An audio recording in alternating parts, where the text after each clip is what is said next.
Friends, welcome to this educational platform. आप सभी का आपके अपने इस एजुकेशनल प्लेटफॉर्म पर स्वागत है। आज के इस वीडियो लेक्चर के माध्यम से डीएलएड फर्स्ट सेमेस्टर के साइंस के सिलेबस को ध्यान में रखते हुए महत्वपूर्ण लेक्चर बनाया जा रहा है, जो कि आपके एग्जामिनेशंस में पूछे गए प्रश्न और जो पूछे जाने वाले प्रश्न हैं उनसे संबंधित ये वीडियो लेक्चर होगा, जो कि आपके लिए बहुत ही परीक्षा उपयोगी होगा, परीक्षा की दृष्टि से बहुत उपयोगी होगा और आने वाली भविष्य में परीक्षाओं में भी इन सब कॉन्सेप्ट से क्वेश्चंस पूछे जाते रहते हैं, जो कि टेट एग्जाम्स के आप परीक्षाएं जो होती हैं जैसे टेट, सीटेट, सुपर टेट, उनमें सब में भी बहुत इंपॉर्टेंट होगा। तो आप सभी अपने सभी मित्रों को जोड़ते रहें, वीडियो लेक्चर्स को शेयर करते रहें और इनको ध्यान से सीखें, समझें और पढ़ें।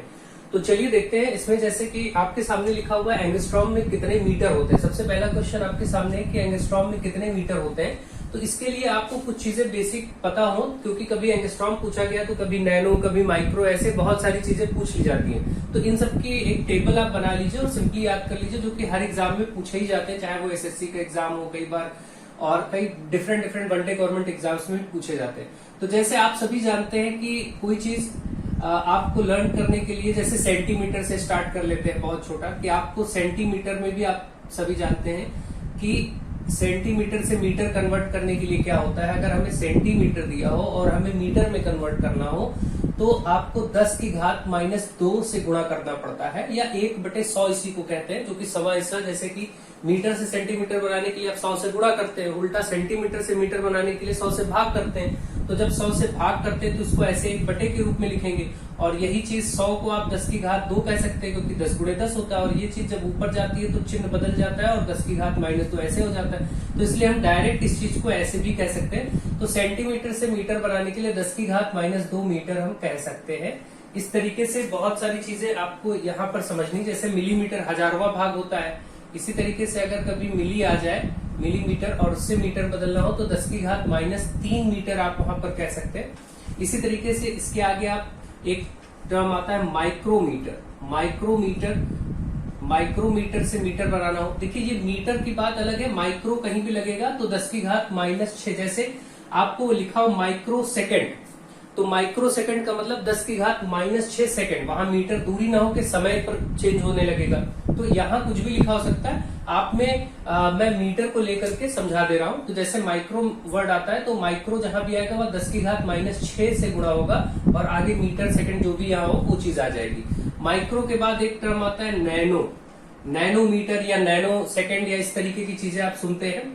तो जब नैनो आता है तो उसकी जगह 10 की घात -9 लिया जाता है हमेशा। जैसे नैनोमीटर, 1 नैनोमीटर कितने मीटर के बराबर, तो 10 की घात -9 के मीटर के बराबर। 1 नैनो सेकंड कितने सेकंड के बराबर, तो 10 की घात -9 सेकंड के बराबर। इस तरीके से आप समझ लेंगे। नैनो के बाद आप यहाँ पर एक आता है पिको, और इसी के बीच में आपका एक एंगस्ट्रॉम भी आता है।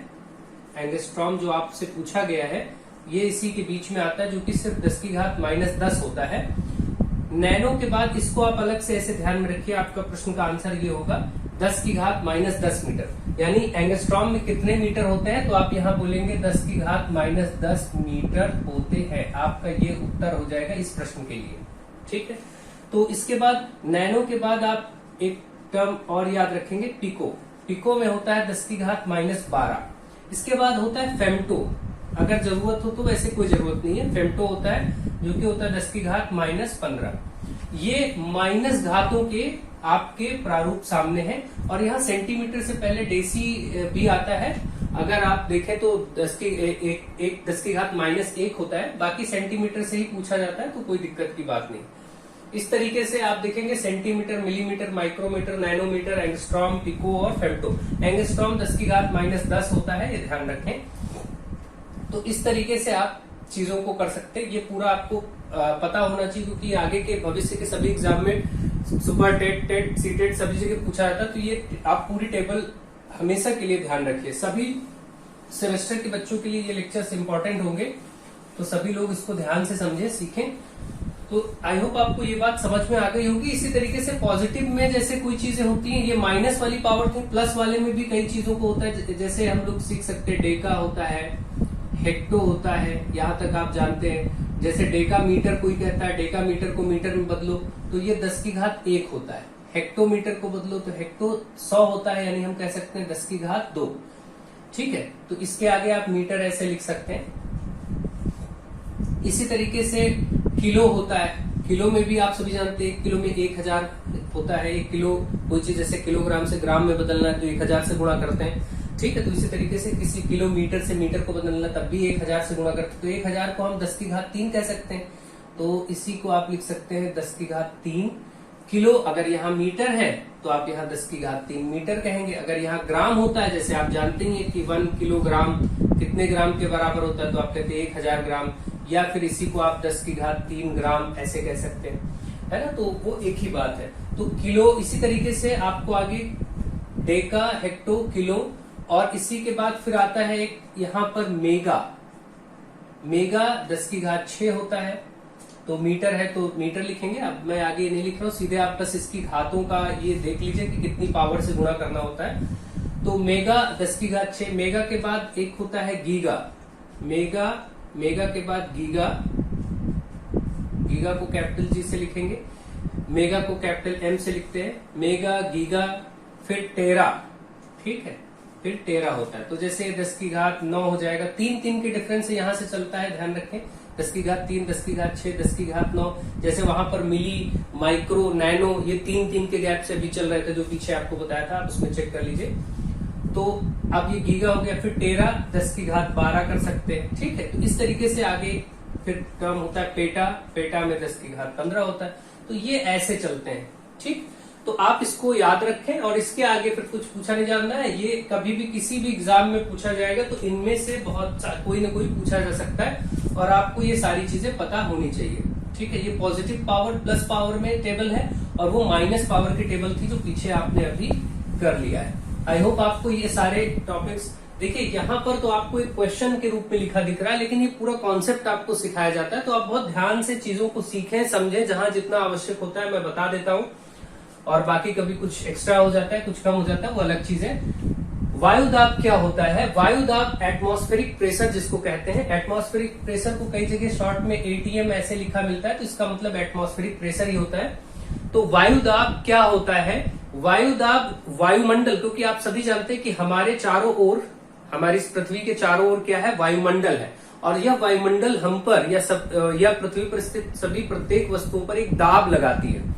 किस कारण दाब लगता है? क्योंकि आप सभी जानते हैं कि जो ये अर्थ है, मान लीजिए ये अर्थ है आपका यहाँ पर, और अर्थ क्या करता है? अपनी ओर हर एक वस्तु को खींचता है, एक फोर्स लगाता है, एक बल लगाता है अपनी ओर चारों तरफ से, जिसको क्या कहते हैं? ग्रेविटेशनल फोर्स, है ना। ग्रेविटेशनल फोर्स यानी गुरुत्वाकर्षण बल।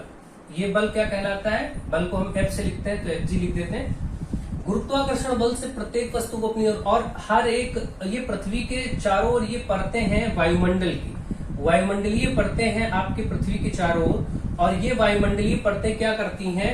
हर एक वस्तु जो यहाँ स्थित है, चाहे वह व्यक्ति, वस्तु, स्थान, कोई महासागर इत्यादि कुछ भी हो, सब पर ये वायुमंडल क्या करता है? एक प्रकार का इसी गुरुत्वाकर्षण के कारण इस पर खिंचाव होता है, बल प्राप्त होता है, और उस बल के कारण हर एक वस्तु पर यहाँ पर दाब महसूस होता है। क्योंकि आप सभी जानते हैं दाब यानी कि प्रेशर जिसको कहते हैं, प्रेशर का बेसिक फॉर्मूला होता है F/A, यानी कि बल बटे क्षेत्रफल। इसको क्या कहते हैं? F का मतलब होता है बल, बल को F से प्रदर्शित करते हैं, और एरिया A यानी क्षेत्रफल होता है। तो आप सभी जानते हैं कि बल बटे क्षेत्रफल को ही दाब कहते हैं। तो आपको ये पता होना चाहिए कि इसकी परतों का जो, जैसे कोई हम एकांक, ये इस तरीके से एक कोई यूनिट ले लें, और ये कॉलम या ये कॉलम हर एक नीचे की वस्तु पर क्या करेगा? बल लगाएगा। तो हर एक वायुमंडलीय परत का कोई भी कॉलम, कोई भी एकांक क्षेत्रफल अर्थ पर, पृथ्वी पर स्थित प्रत्येक वस्तु पर जो दाब डालती है, उसी को क्या कहते हैं हम? वायुमंडलीय दाब। यानी कि हमारे चारों ओर स्थित वायुमंडल हम पर जो दाब आरोपित करता है, उसी को वायुमंडलीय दाब कहते हैं। तो सिंपली आप इसको ध्यान रखिए, और ये आप लिख देंगे। दाब का मात्रक, क्योंकि आप देख रहे हैं, अगर हम इसके मात्रक की बात करें, देखिए मात्रक क्या होता है? एक स्टैंडर्ड होता है हर चीज को व्यक्त करने के लिए, अन्यथा आप किसी चीज को व्यक्त ही नहीं कर पाएंगे। अगर मात्रक नहीं होगा तो आप किसी भी चीज के बारे में बात नहीं कर पाएंगे। जैसे हमारे आपके सामाजिक जीवन में हमारे आपके सभी के अपने नाम है, अपने कार्य हैं, तो उनके आधार पर हम ये पहचानते हैं कि कोई लड़का राजू है, कोई मुकेश है, कोई सुरेश है, या कोई छोटा है, बड़ा है, उनका अपना नाम है। हर एक नाम और उनके कार्यविधि से उसकी पहचान होती है। तो हर एक चीज के लिए कुछ न कुछ पहचान होनी आवश्यक होती है। तो उसी में मात्रक होते हैं जो कुछ स्टैंडर्ड लिए जाते हैं कि भाई दूरी अगर हमें व्यक्त करनी है तो दूरी हमें मीटर, किलोमीटर, इस तरीके से हम टर्म्स यूज करते हैं। इसी तरीके से कोई अगर द्रव्यमान हमें यूज करना है, द्रव्यमान जिसको हम बोलते हैं मास, उसको आप केजी, ग्राम ऐसे व्यक्त करते हैं। तो इसी तरीके से कुछ मानक होते हैं। समय को व्यक्त करने का मानक क्या होता है? सेकंड होता है, सेकंड या फिर मिनट या घंटे, ऐसे मानक होते हैं। तो हर एक चीज को व्यक्त करने के कुछ मानक होते हैं और इन्हीं मानकों को ही मात्रक बोलते हैं कि उनको किस मात्रक में व्यक्त किया जाएगा, किस मात्रा में, किस मात्रक में क्या यूनिट लेके व्यक्त करें। तो जैसे ये मीटर है, दूरी का मात्रक हुआ, ऐसे किलोग्राम है, द्रव्यमान का मात्रक हुआ, ऐसे अगर हम कहें सेकंड है या फिर मिनट है या घंटा, ये किसका मात्रक हुआ? ये समय का मात्रक हुआ। तो हमें चीजों को व्यक्त करने के लिए, यानी कि हमें किसी चीज को प्रदर्शित करने के लिए मात्रकों की आवश्यकता होती है। ठीक, तो इसी तरीके से यहाँ पर हम बल को प्रदर्शित करते हैं। जैसा कि दाब बराबर आपने पढ़ा P बराबर F बटे, दाब का मात्रक होता है न्यूटन, इसको न्यूटन में व्यक्त करते हैं। और क्षेत्रफल आप सभी जानते हैं मीटर स्क्वायर होता है। तो न्यूटन बटे मीटर स्क्वायर, इसको हम ऐसे भी लिख सकते हैं, न्यूटन प्रति मीटर स्क्वायर, ऐसे लिख दे N बटे M स्क्वायर। तो न्यूटन प्रति मीटर स्क्वायर इसका मात्रक होता है।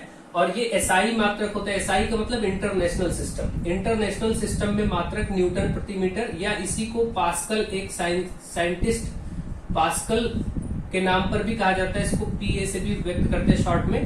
तो इसके दाब की एसआई मात्रक पास्कल भी होता है। ठीक है, और बहुत सारे मात्रक होते हैं, लेकिन जो इंटरनेशनली जो चीजें मानी जाती हैं इंटरनेशनल सिस्टम में, उसमें इसका दाब का मात्रक पास्कल होता है या न्यूटन प्रति मीटर स्क्वायर होता है। वैसे और अन्य मात्रक की बात करें तो दाब को व्यक्त करने के लिए हम बार का प्रयोग करते हैं। बार भी इसका मात्रक होता है, लेकिन वो इंटरनेशनल नहीं होता। तो बार इसका मात्रक होगा, न्यूटन प्रति मीटर स्क्वायर मात्रक है, पास्कल मात्रक है, ऐसे बहुत से मात्रक अलग अलग होते हैं, टॉर भी होता है। लेकिन हमें अभी ज्यादा चर्चा नहीं करनी, इतनी बातें आप याद रखें।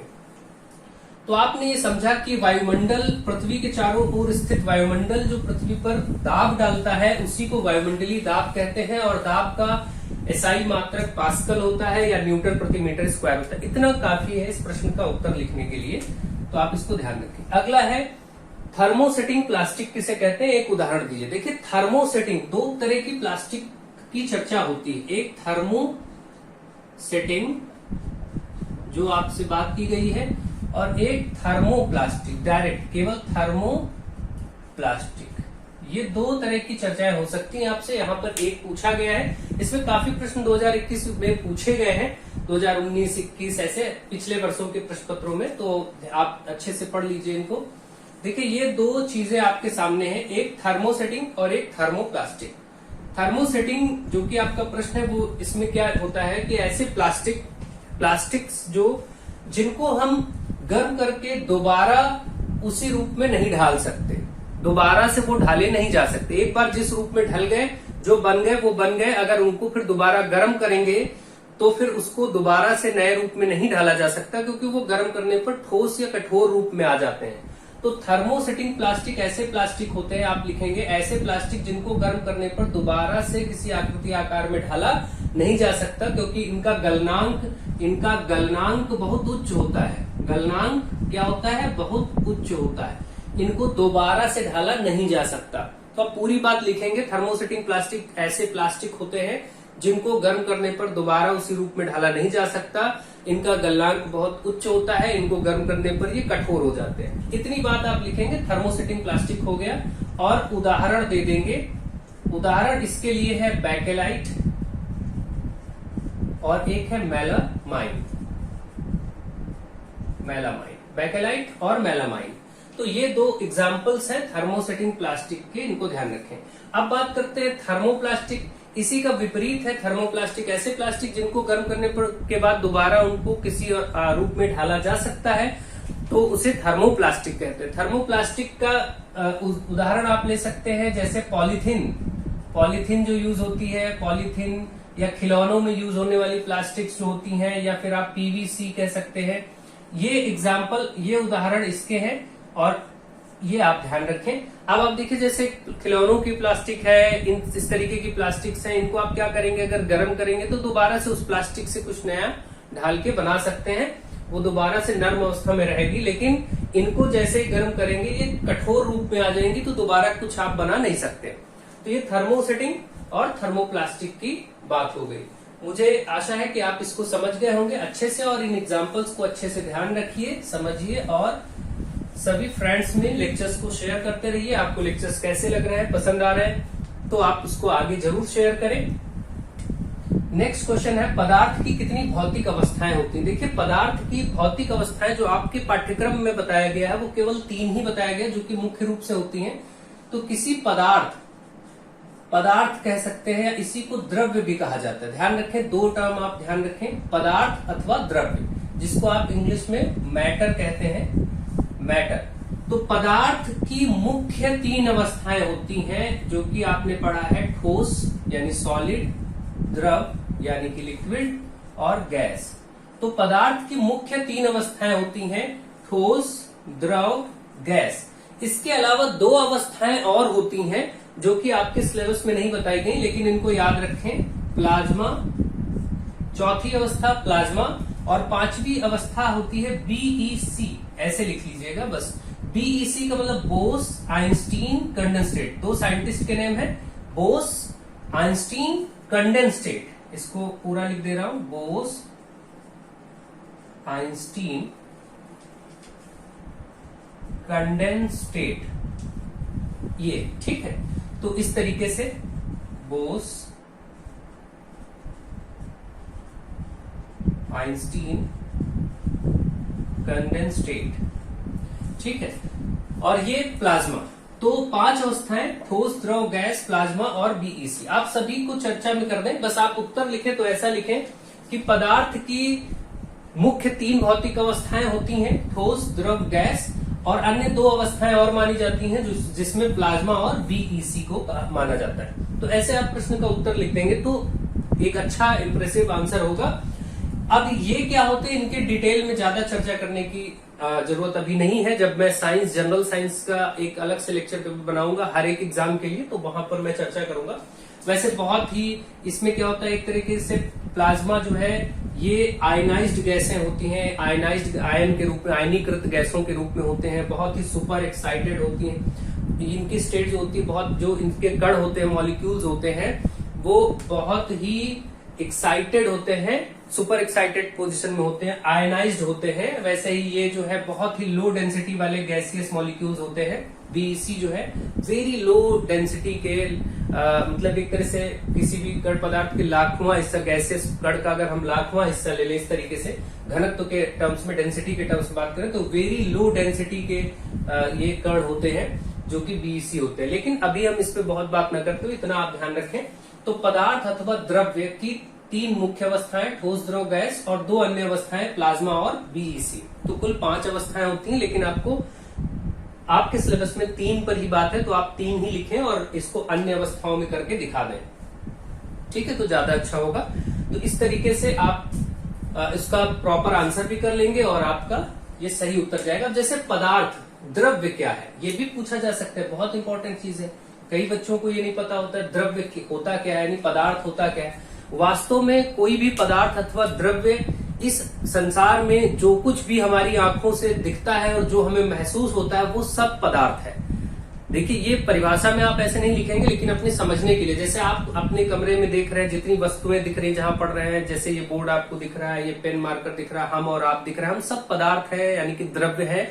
तो इस जगत में जितना कुछ भी आप देख सकते, महसूस कर सकते, वो सब पदार्थ है। परिभाषा वैज्ञानिक रूप में आप अगर इसको लिखेंगे द्रव्य अथवा पदार्थ की, तो आप बोलेंगे कि जो भी वस्तुएं स्थान घेरती हैं अथवा जिनमें कुछ द्रव्यमान होता है, स्थान घेरती हैं और उनमें कुछ द्रव्यमान हो, 2 शर्तें एक साथ लागू होनी चाहिए। वस्तुएं जो क्या करें, स्थान घेरती हो और कुछ द्रव्यमान हो, यानी कि जो भी वस्तुएं कुछ स्थान घेरती हो और उनमें द्रव्यमान हो, तो ऐसी सभी वस्तुएं पदार्थ या द्रव्य कहलाते हैं, ठीक। तो आप समझ ही सकते हैं, प्रत्येक ऐसी वस्तु जो आप देख पा रहे हैं, वो सब में कुछ ना कुछ जरूर द्रव्यमान है, चाहे वो धूल का एक कण ही क्यों ना हो, कुछ द्रव्यमान है, और वो स्थान भी घेर रहा है वायुमंडल में या फिर आपके पृथ्वी की सतह पर, तो वो आपको दिखेगा कि वो स्थान घेरने के साथ साथ उसमें कुछ द्रव्यमान है, कुछ उसका कुछ उसकी अपनी मात्रा है पदार्थ की, तो इसी को हम क्या बोलते हैं, द्रव्य बोलते हैं। अब ये आप देख सकते हैं जैसे जल है, वायु है, ये सब द्रव्य है, जितना कुछ भी दिख रहा है, ठीक है। क्योंकि जल भी क्या है, आप पीते हैं, महसूस होता है, आप उसका कुछ वो स्थान हर एक जिस बर्तन में रखते हैं उसका स्थान भी घेर लेता है। तो आपको पता है कि द्रव्य वायु भी आपको शरीर पे महसूस होती है कि वायु तेज चल रही, धीमी चल रही है, महसूस हो रही, मतलब कुछ उसमें द्रव्यमान भी है और वो स्थान भी वायुमंडल में घेरे हुए है। तो इस प्रकार से आप इन सबको द्रव्य या पदार्थ कह सकते हैं। तो मुझे आशा है कि आप इन सभी चीजों को बहुत अच्छे से समझ पा रहे होंगे और इनका आप विशेष रूप से इन चीजों को जान पा रहे होंगे। अब इसके बाद आइए अगला क्वेश्चन है समय का मानक मात्रक। अब देखिए ये जो टर्म है मानक मात्रक, इस पर भी हम चर्चा करेंगे बहुत डिटेल में आगे। अभी आपको प्रश्नों के आधार पर समझा दे रहे। मानक मात्रक मतलब स्टैंडर्ड यूनिट। देखिए होता क्या है, किसी चीज को व्यक्त करने के लिए पहले कोई स्टैंडर्ड होना चाहिए। जैसे आप जब भी चलते हैं सड़कों पर तो आपको देखिए हर एक दूरी किलोमीटर में लिखी मिलती है। अब 1 किलोमीटर हो गया, 10 किलोमीटर हो गया, 12 किलोमीटर हो गया। तो इसका मतलब क्या होता है कि दूरी को व्यक्त करने के लिए किलोमीटर, आप सड़कों पर जो दूरी चलते हैं वो किलोमीटर। वैसे मानक रूप में जो मात्रक है वह 7 मूल मात्रक है। 7 मूल मात्रक है, यानी कि भौतिक जगत में वस्तुओं को प्रदर्शित करने के लिए 7 मूल मात्रक बनाए गए, ठीक है। अब 7 मूल मात्रकों की चर्चा करेंगे, जिसमें जैसे मैं कुछ की चर्चा कर दे रहा हूं। जैसे आपने देखा दूरी अथवा लंबाई के लिए आपको मीटर की जरूरत पड़ती है, तो ये मीटर इसका मात्रक हो गया। ऐसे ही द्रव्यमान के लिए आपने देखा कि किलोग्राम में आप लिखते हैं, तो ये किलोग्राम जो आपका इसका है द्रव्यमान को आपने केजी में व्यक्त कर लिया, किलोग्राम में। ऐसे ही समय को व्यक्त किया जाता है, समय का मानक मात्रक माना गया सेकंड को। ध्यान रखें, तो यही प्रश्न था आपका, समय का मानक मात्रक क्या है, वह सेकंड है। इसी प्रकार से विद्युत धारा को एम्पियर में मापते हैं, पदार्थ की मात्रा को मोल में मापते हैं, ज्योति तीव्रता को कैंडला। इसी तरीके से मतलब आप ज्योति तीव्रता और इन चीजों पर अभी आपको नहीं जाना है, बस आप ये ध्यान रखें 7 मूल मात्रक हैं। और 7 मूल मात्रकों के अतिरिक्त 2 पूरक मात्रक भी होते हैं। 2 पूरक या संपूरक लिखते हैं, 2 पूरक या संपूरक मात्रक होते हैं, जिसमें आपका कोण और घन कोण आता है। कोण तथा घन कोण, एंगल और सॉलिड एंगल, इसको कहते हैं इंग्लिश में एंगल, और ये सॉलिड एंगल। तो इसी तरीके से 7 मूल मात्रक माने गए और 2 पूरक मात्रक लिए गए। तो भौतिक जगत में वस्तुओं को प्रदर्शित करने के लिए या उनकी कार्यविधि को प्रदर्शित करने के लिए, जैसे जब तक आप ये नहीं बोलेंगे कि आप किसी शॉप पे गए और आपने चावल खरीदा, अब आप अगर उसको ये नहीं बोलते, आप क्या बोलेंगे, आप घर पर या कहीं किसी व्यक्ति से क्या कहेंगे, हमने चावल खरीदा कितना, 3 kg। तो जब तक ये केजी टर्म आप नहीं यूज कर लेते, किलोग्राम नहीं बोल देते, तब तक इसकी पूर्णता नहीं होती, आपकी बात पूरी नहीं होती कि आपने एक्चुअली क्या किया। आप अगर बोले, कोई आपसे कहे चावल कितना लिया, आपने कहा सिर्फ 3, तो इस 3 का कोई सेंस निकल रहा है नहीं।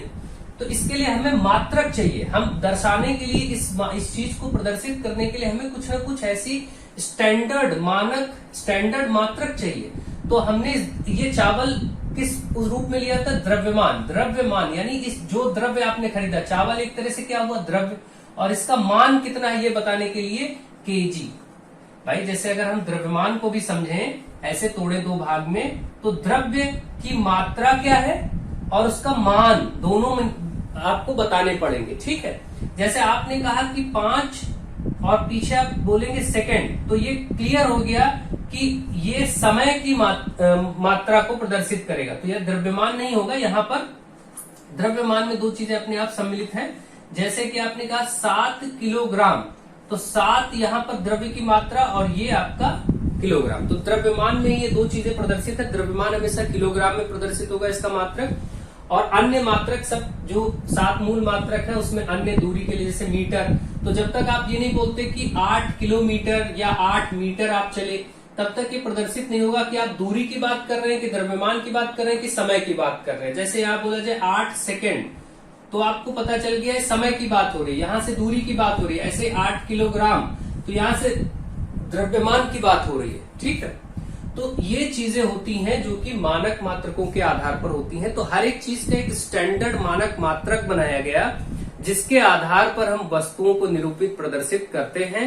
तभी हम वस्तुओं को भौतिक जगत में प्रदर्शित कर सकते हैं, अन्यथा नहीं कर सकते। तो इसी प्रकार से आप समझिए कि मानक मात्रक हमारे पास कितने हैं, 7 मूल मात्रक, और इन मूल मात्रकों से बहुत प्रकार के व्युत्पन्न मात्रक आते हैं। तो आगे के लेक्चर्स में देखेंगे मूल मात्रक, व्युत्पन्न मात्रक, इनको समझेंगे। अभी फिलहाल आपको ये कॉन्सेप्ट पता चल गया, समय का मानक मात्रक सेकंड है, सेकंड को मानक बनाया गया। बाकी मिनट, घंटे और महीने, वर्ष, ये सब दिन, ये भी मात्रक है, परंतु जो मानक मात्रक है वो सेकंड को बना दिया गया। अगला है क्वेश्चन नंबर 6, घर्षण बल, फ्रिक्शन फोर्स। घर्षण बल जिसको आप कहते हैं फ्रिक्शन फोर्स। घर्षण बल क्या है? घर्षण बल हमेशा दो सतहों के मध्य काम करता है, दो सतहों के मध्य काम करता है। अब मान लीजिए कि ये एक सतह है, सरफेस है, जिस पर कोई एक और सतह हो और ये दोनों के बीच सापेक्ष गति हो। सापेक्ष गति होने का मतलब कि दो सतहों के मध्य गति होनी चाहिए। तो उस गति को रोकने के लिए एक बल कार्य करता है, उन्हीं दोनों सतहों के बीच एक बल लगता है जो उस गति का विरोध करता है, इसी को घर्षण बल कहते हैं। तो आप ये पॉइंट कैसे समझेंगे? ऐसे समझिए, मान लीजिए कि ये कोई सतह है, कोई भूमि का टुकड़ा है, किसी मैदान की बात है, और वहां पर कोई रोलर अथवा कोई पिंड ऐसे लुढ़क रहा हो। मान लीजिए ऐसे ले लेते कि ये एक पिंड है जो लुढ़कता हुआ ऐसे जा रहा है इस दिशा में। तो गति की जो दिशा है, गति की दिशा आपकी ये है, इस दिशा में जा रहा है। और दोनों सतह कौन सी हैं? एक ये ब्लैक लाइन और एक इसकी ब्लू लाइन, इसका जो ये बाउंड्री है, ये दो सतह। देखिए यहां पर दो सतह हैं, एक आपकी सतह ये है जो कि आप ये देख सकते हैं इसका, और एक आपकी सतह है ये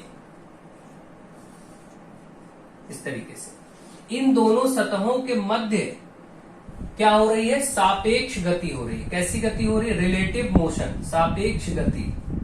अब इसका मतलब क्या है कि इन दोनों सतहों के, इस पिंड के और इस सरफेस के बीच में एक गति हो रही। गति लुढ़कते लुढ़कते इस तरफ जा रहा है, आगे की तरफ जा रहा है ये पिंड आगे की दिशा में जा रहा है। तो इसमें क्या हो रहा है? एक बल ऐसा लग रहा है जो ये पिंड आपका लुढ़क रहा है, इसकी गति का विरोध कर रहा है। विरोध कब करेगा? गति उधर है तो बल इधर लगेगा। बल किधर लगेगा? विपरीत दिशा में।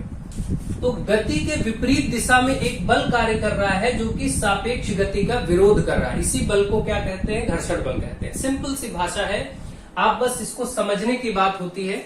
हर एक दो सतहों, जहां भी दो सतहें होंगी, दोनों सतहों के बीच में कोई भी किसी भी प्रकार की गति हो, चाहे ये लुढ़क रहा हो या सरक रहा हो, स्लाइड कर रहा हो, या कोई चीज वस्तु चल रही हो, जो भी होगा, उस गति का विरोध करने वाला बल, दो सतहों के मध्य सापेक्ष गति के विरोध करने वाले बल को घर्षण बल कहते हैं। किन्हीं दो सतहों के मध्य सापेक्ष गति के विरोध करने वाले बल को, सापेक्ष गति के विरोध करने वाले बल को घर्षण बल कहते हैं। यह बल सदैव गति की दिशा के विपरीत लगता है, यह बल सदैव गति की दिशा के विपरीत कार्य करता है, ठीक है, और यह सतह के समानांतर होता है। ठीक है, देखिए सतह ये है और इसके समांतर, समांतर मतलब जैसे एक लाइन ये और एक लाइन ये, तो ये दोनों समांतर हुई, तो हमेशा यह बल सतह के विपरीत, गति के विपरीत और सतह के समांतर कार्य करता है। तो इतनी जानकारी बहुत है। बल का मात्रक न्यूटन होता है, आप सभी जानते हैं, साई मात्रक।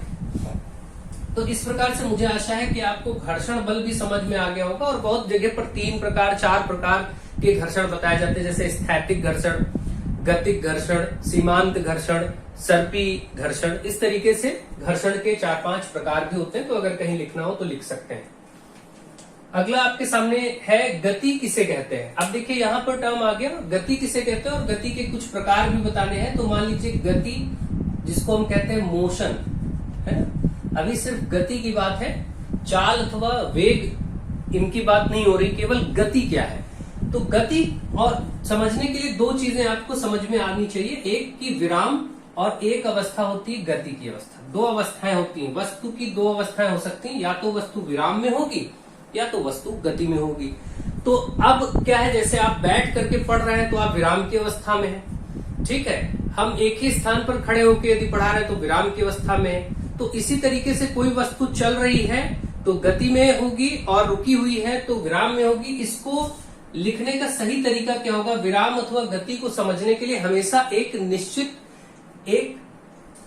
एक निश्चित संदर्भ की जरूरत होगी, एक ऐसे मानक की जरूरत होगी जिसके आधार पर आप इनको दर्शा पाएंगे। जैसे कि अपने आसपास की किसी भी वस्तु के सापेक्ष, अगर हम किसी वस्तु के सापेक्ष गति को देखते हैं अथवा विराम को देखते हैं तभी समझ पाएंगे। जैसे मान लीजिए कि एक व्यक्ति कहीं पर खड़ा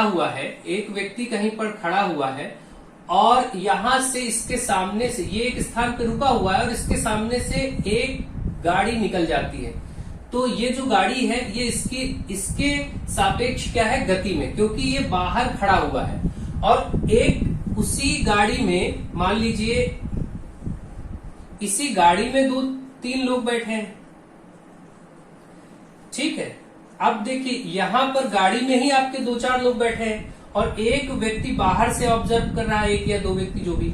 तो इन व्यक्तियों की तुलना में ये गाड़ी इस तरफ मूव कर रही है, तो इन लोगों की तुलना में, इन लोगों के सापेक्ष देखेंगे तो ये कार गति में है और अंदर बैठे लोग एक दूसरे को देखेंगे तो वो सभी रुके हुए विराम में है, जबकि ये कार चल रही है, ठीक है। तो इससे ये पता चलता है कि विराम अथवा गति को दर्शाने के लिए हमें हमेशा संदर्भ बिंदु की जरूरत होगी, संदर्भ लेना पड़ेगा। इसके संदर्भ में ये चल रहे हैं और अपने आप में ये तीनों लोग कार में जो बैठे हैं वो ठहरे हुए हैं, तो उनको लग रहा है कि वो विराम में है जबकि कार चल रही है।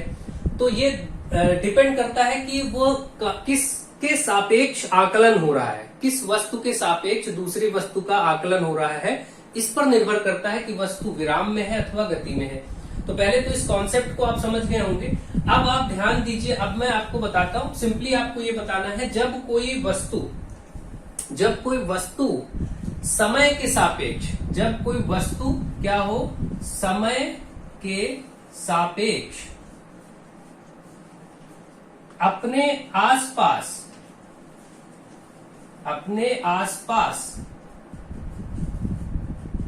किसी वस्तु के सापेक्ष जब कोई वस्तु, पहले तो समय के सापेक्ष, समय जरूर होगा मानक उसमें, क्योंकि समय तो बीत रहा है, समय तो रुकता नहीं, समय कंटिन्यू होता है। कोई वस्तु समय के सापेक्ष अपने आसपास किसी वस्तु या व्यक्ति, कुछ भी ले सकते हैं, के सापेक्ष समय के साथ, जब किसी वस्तु में समय के सापेक्ष अपने आसपास किसी वस्तु के सापेक्ष स्थिति में परिवर्तन हो तो वह वस्तु गति अवस्था में कहलाएगी या गति अवस्था में होगी। इसको ऐसे आपको बताना है, यानी कि जब कोई वस्तु समय के सापेक्ष अपने आसपास किसी वस्तु के सापेक्ष स्थिति में परिवर्तन करे तो वह वस्तु गति की स्थिति में, और जब कोई वस्तु समय के सापेक्ष अपनी स्थिति में परिवर्तन नहीं करती, जब कोई वस्तु समय के सापेक्ष किसी निर्देशित बिंदु के सापेक्ष अपनी स्थिति में परिवर्तन ना करे तो विराम की स्थिति में। जैसे मेज पर पड़ी हुई किताब, अब मेज पर पड़ी हुई किताब है, ये पड़ी ही रहेगी, यहाँ पर रखी ही रहेगी, इसकी स्थिति में परिवर्तन हो ही नहीं रहा है, तो ये क्या है, विराम की स्थिति में है, ठीक है। तो कोई भी वस्तु अपनी स्थिति में समय के सापेक्ष और किसी निर्देश बिंदु के सापेक्ष जब परिवर्तन करता है तो वह गति अवस्था में, और जब परिवर्तन ना करे तो वह विराम अवस्था में होती है। बस इतना आपको लिखना होता है। तो इस तरीके से अब आप इसके बाद जब पढ़ेंगे किसी भी बुक में चैप्टर में, कई जगह पर अच्छे से एक्सप्लेनेशन होगा, कई जगहों पर नहीं होगा, तो आपको समझदारी से इन चीजों को सीखना है, समझना है और इनको दर्शाना है, ठीक है। तो मुझे आशा है आपको ये भी समझ में आ गया होगा गति किसे कहते हैं। और गति के प्रकार जैसे आप जानते हैं, वृत्तीय गति होती है, सरल रेखीय गति होती है, एक सीधी रेखा में गति है तो सरल रेखीय, वृत्त के पथ पर गति चल रही है तो वृत्तीय गति हो गई। इस तरीके से बहुत सारे स्लाइडिंग सरकी कुछ चीजें, वस्तुएं क्या होती हैं, सरकती हुई चलती हैं, है ना। तो इस तरीके से रोलिंग, तो बहुत सारे गतियां होती हैं, जैसे दोलन गति, अभी आप नीचे पढ़ेंगे, दोलन गति, घूर्णन गति। घूर्णन गति जो एक वस्तु अपने अक्ष के परितः घूमती, तो ये दो तो अभी हम देखेंगे, और दोलन गति जो अपनी स्थिति के इधर उधर गति करे। तो ये गति के प्रकार ही हैं जिनको आप लिख देंगे तो आंसर आपका पूर्ण हो जाएगा। सरल रेखीय गति, एक सीधी रेखा में यानी सीधे एक सीधी दिशा में आपकी गति, वृत्तीय पथ पर गति, वृत्तीय गति, दोलन गति, घूर्णन गति अभी आप पढ़ेंगे ही, ठीक है। तो ये हो गया, इस तरीके से ये प्रकार हो गए गति के। अगला आ गया अदिश एवं सदिश राशियां। देखिए अदिश एवं सदिश राशियां जिसको हम कहते हैं स्केलर एंड वेक्टर क्वांटिटीज। अदिश स्केलर है और सदिश वेक्टर है। तो अदिश और सदिश राशियां क्या होती हैं? अदिश मतलब जिसमें कोई दिशा ना हो, अ मतलब नहीं, दिश मतलब दिशा, जिसमें दिशा नहीं, दिशाहीन राशियां। केवल ऐसी राशियां जिनको व्यक्त करने के लिए, ऐसी राशियां जिनको व्यक्त करने के लिए केवल परिमाण की आवश्यकता हो, केवल परिमाण की आवश्यकता हो। परिमाण मतलब मैग्नीट्यूड, मैग्नीट्यूड, केवल परिमाण की आवश्यकता हो उन्हें अदिश राशियां, और ऐसी राशियां जिन्हें व्यक्त करने के लिए परिमाण तो चाहिए, अभी परिमाण क्या है इस पे बात करेंगे, परिमाण चाहिए प्लस साथ में दिशा भी होनी चाहिए। देखिए जैसा कि यहाँ पर दो, इस टर्म का नाम है सदिश, सा मतलब सहित, दिश मतलब दिशा, दिशा सहित, और आ मतलब नहीं, दिश मतलब दिशा, जहां दिशा ना हो। तो केवल परिमाण की आवश्यकता है तो अदिश, परिमाण प्लस दिशा दोनों की आवश्यकता है तो सदिश राशियां। देखिए राशियां जो टर्म बोला गया भौतिक में, ये जो आप बात करते हैं द्रव्यमान, दूरी, ये सब राशियां हैं। तो राशियां यानी जिसको हम कहते हैं क्वांटिटीज, है ना। तो अब जिसमें द्रव्यमान हुआ, समय हुआ, दूरी हुआ, समय हुआ, ये सब चीजें क्या है? राशियां हैं। और राशियों को व्यक्त करने के तरीके जो है उसमें दो तरीके की राशियां बताई गई, एक अदिश और एक सदिश, जिसमें केवल परिमाण है। जैसे अभी आपने देखा था द्रव्यमान, इसका उदाहरण भी आप देख लीजिए, अदिश का उदाहरण, एग्जाम्पल द्रव्यमान, जिसको हम स्मॉल एम से लिखते हुए प्रदर्शित करते हैं। द्रव्यमान को आप क्या करते हैं, जैसे आप बोलते हैं कोई चीज है 6 kg, तो आप बताइए सिर्फ इतना बोलते हैं ना, 6 किलोग्राम, जैसे 6 किलोग्राम गेहूं, 6 किलोग्राम चावल, तो ये क्या है कि आपने ये तो बोल दिया 6 किलोग्राम, क्या इसमें कोई दिशा है? कोई दिशा नहीं, डायरेक्शन का कोई मतलब, सिर्फ इतना कि ये 6 किलोग्राम है, ठीक है। इसी तरीके से कोई चीज 5 लीटर है, 3 लीटर है, तो बस लीटर है, यानी कि हम किसको लीटर में व्यक्त करते हैं? आयतन। आयतन क्या है? ये भी आपका अदिश राशि। इसी तरीके से आयतन के साथ आपने समय, क्षेत्रफल, ठीक है, ये सभी क्या है? अदिश राशियां हैं। इसमें केवल हमें परिमाण की आवश्यकता, उसकी मात्रा, परिमाण का मतलब जैसे यहाँ 6 क्या है? परिमाण है, 6 किलोग्राम में 6 क्या है? परिमाण है। तो केवल परिमाण होगा, मैग्नीट्यूड होगा, बस दिशा, डायरेक्शन नहीं होगी, उसमें डायरेक्शन का पता नहीं चलेगा। इसी तरीके से बहुत सारी चीजें और इसमें एग्जांपल्स आप ले सकते हैं, जैसे चाल, दूरी, दूरी में जैसे आपने बोला 7 किलोमीटर, तो दूरी क्या होता है? आप चाहे किसी भी टेढ़ा मेढ़ा कहीं भी चले, टोटल जोड़ेंगे, कोई दिशा हो ना हो, निश्चित दिशा हो ना हो, फिर भी तो दूरी भी अदिश राशि में आती है। दूरी, चाल, क्षेत्रफल, आयतन, द्रव्यमान, ये सब क्या है? अदिश राशि के उदाहरण है। सदिश राशि क्या होती है? जैसे आप यहाँ पर बोलते हैं विस्थापन। विस्थापन और दूरी अलग अलग चीजें हैं, इनको समझना बहुत जरूरी है, आगे समझाएंगे, पहले आप बस उदाहरण समझ लीजिए। आप इसकी परिभाषा समझ गए। सदिश राशियां ऐसी राशियां जिनको व्यक्त करने के लिए परिमाण तथा दिशा दोनों की आवश्यकता होती है, जिसका उदाहरण है विस्थापन, वेग, बल। जैसे बल किसी न किसी निश्चित दिशा में ही लगाएंगे, आप किसी दीवार पे भी बल लगाएंगे तो एक निश्चित दिशा होगी कि सीधे आगे की तरफ या पीछे की तरफ किसी पर बल लगाएंगे तो उसकी एक निश्चित दिशा होती है। इसलिए विस्थापन, वेग, बल, त्वरण, ये सभी क्या है? सदिश राशियों के मात्रक। किसी में बल आघूर्ण भी आता है कुछ, बस आप ये टर्म्स लिख लीजिए, आगे जैसा होगा देखा जाएगा। तो ये उदाहरण आपके सदिश राशियों के हैं और ये उदाहरण अदिश राशियों के हैं।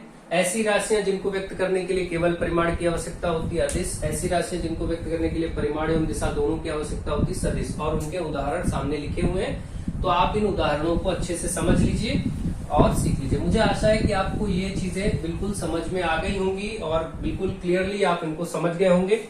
नेक्स्ट क्वेश्चन आपका क्वेश्चन नंबर 9, मापन की विधियों को समझाइए। देखिए मापन, मेजरमेंट, भौतिकी में, फिजिक्स में जो मापन आता है, मेजरमेंट, बहुत आवश्यक है और इसी पर आप ज्यादातर चीजें पढ़ भी रहे हैं। मैं अलग से लेक्चर वाइज भी पढ़ाऊंगा, अभी तो बस प्रश्न के आधार पर बात कर लूंगा। मापन क्या होता है? मापन की जो विधियां हैं भौतिकी में, वो कुछ प्रचलित विधियां हैं जिनको आपको ध्यान रखना है और उनको समझना है। तो मापन अभी तक आप समझ ही गए, जैसे आपने द्रव्यमान को मापा किलोग्राम में, दूरी को मापा मीटर में, समय को मापा सेकंड में, यही सब मापन है। और इन मापन की कुछ विधियां, कुछ स्टैंडर्ड होते हैं, जैसे एक होता है MKS और आगे MKSA भी होता है, इसको CGS, इसी तरीके से FPS, ये सिस्टम है, ये मापन की विधियां हैं। और एक अभी है आपका SI, ये 4 मुख्य है। तो देखिए MKS का मतलब क्या होता है? MKS को अगर अलग से समझे, अब मैं इधर SI भी लिख दे रहा हूं,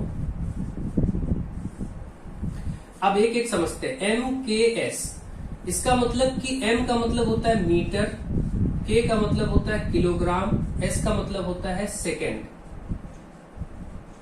यानी मीटर किस चीज को नापते हैं? दूरी को। दूरी को नापने के लिए मीटर। किलोग्राम किस चीज को नापते हैं? द्रव्यमान को, यानी द्रव्यमान को मापने के लिए किलोग्राम।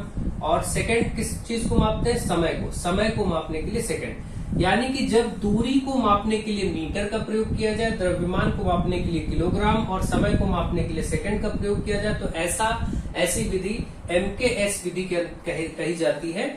इसी के फुल फॉर्म पर आधारित है। और इसी तरीके से CGS टर्म आता है, दूसरी विधि CGS, इसका बस मतलब है सेंटीमीटर, दूरी सेंटीमीटर में, और यही जो द्रव्यमान है वो ग्राम में, और S का मतलब सेकंड, समय यहां भी सेकंड में ही मापा जा रहा है। तो ये CGS पद्धति जो है सेंटीमीटर ग्राम सेकंड, यानी दूरी को सेंटीमीटर में, द्रव्यमान को ग्राम में और समय को सेकंड में मापा जाए। FPS का मतलब क्या है? FPS, F का मतलब होगा फुट, यानी दूरी फुट में, द्रव्यमान पाउंड में, और समय यहां भी सेकंड में मापा जा रहा है। इसका मतलब जब दूरी को फुट में और द्रव्यमान को पाउंड में और समय को सेकंड में मापा जाए तो यह पद्धति FPS पद्धति कहलाती है। मापन की ये विधियां हैं। इसी प्रकार से SI का मतलब होता है, I का मतलब इंटरनेशनल, S का मतलब सिस्टम।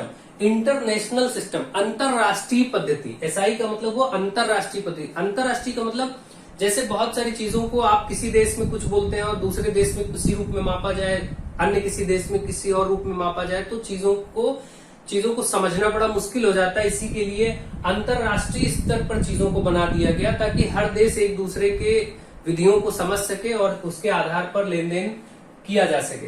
तो अंतरराष्ट्रीय पद्धति में चीजों को व्यक्त करने का तरीका MKS पद्धति का ही एक्सटेंडेड फॉर्म, मतलब जो चीजें MKS में आप देख रहे हैं, इसी को और बढ़ा दिया जाए तो वो वही SI होगा। यानी MKS सिस्टम का ही एक्सटेंडेड, बढ़ा हुआ रूप,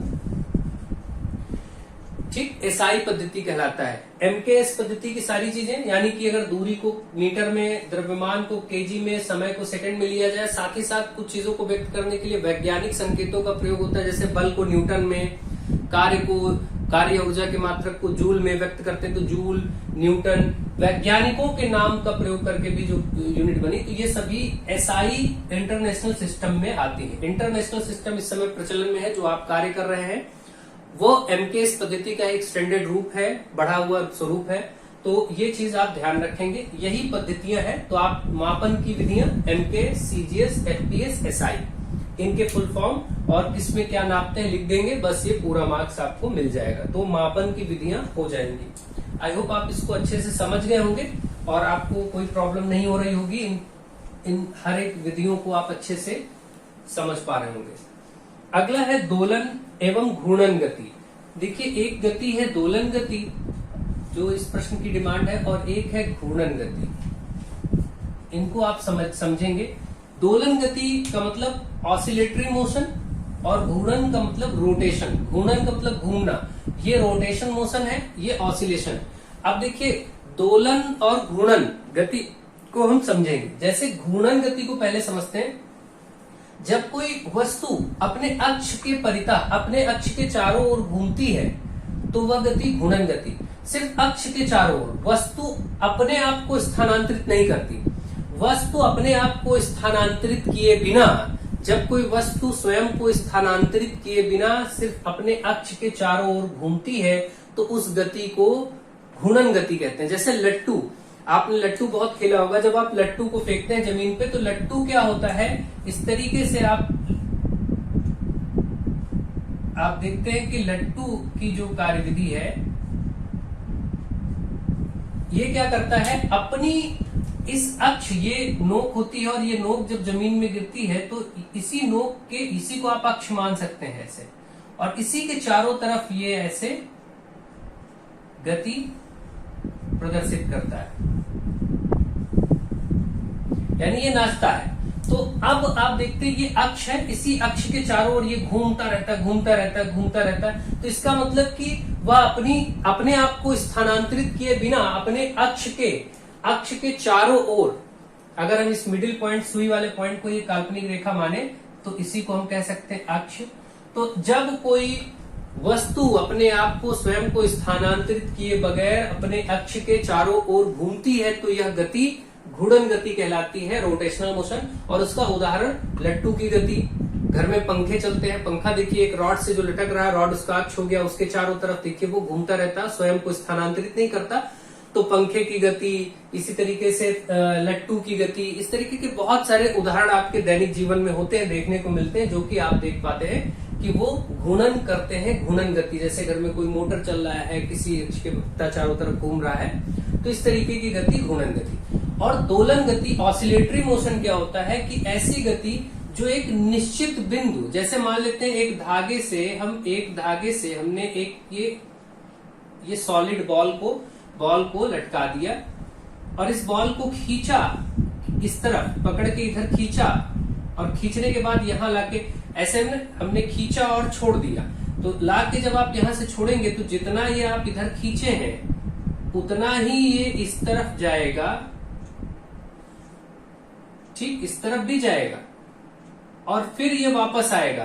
तो अपनी स्थिति के इधर उधर गति होगी। जब आप इसको ले जा करके और छोड़ेंगे तो ये क्या होगा, आप उधर ले गए, छोड़ा, इधर आएगी, फिर इधर आएगी, फिर इधर आएगी, यानी एक निश्चित बिंदु, ये था निश्चित बिंदु के चारों ओर इधर उधर गति करेगा, इधर उधर गति।